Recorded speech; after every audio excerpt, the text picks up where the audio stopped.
Au nom du Père et du Fils et du Saint-Esprit, la grâce de Jésus-Christ notre Seigneur, l'amour de Dieu le Père et la communion de l'Esprit Saint soient toujours avec vous.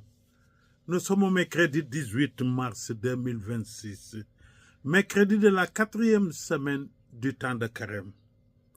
Nous célébrons aujourd'hui la mémoire de Saint Cyril de Jérusalem, évêque et docteur de l'Église.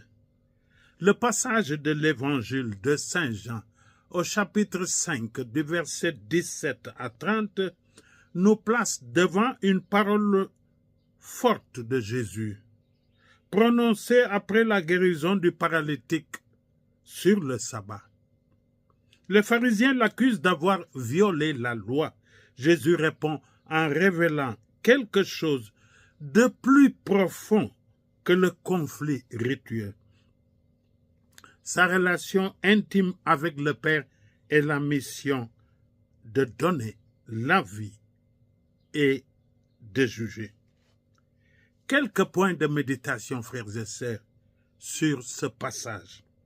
Jésus travaille avec le Père, une action continue de Dieu. Jésus dit, « Mon Père agit jusqu'à présent et moi aussi j'agis. » Dieu n'est pas un souvenir du passé. Il est vivant, il est actif. Le Fils ne se présente pas comme un rival, mais comme celui qui participe à l'œuvre vivifiante du Père. Pour nous, c'est un appel à reconnaître la présence agissante de Dieu dans notre histoire quotidienne. Là, il y a compassion, justice, guérison, c'est le mouvement de Dieu à l'œuvre. Il faut donner la vie, c'est la mission du Fils.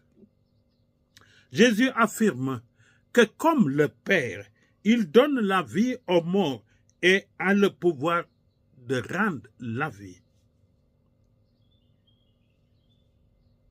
Cette promesse n'est pas seulement eschatologique concernant la fin des temps. Elle touche aujourd'hui aussi au présent. Jésus donne une vie nouvelle, guérison, pardon, dignité à ceux qui se tournent vers lui. La résurrection promise ouvre l'espérance. La mort n'a pas le dernier mot. Pour ceux et celles qui souffrent ou craignent la fin, cette parole est source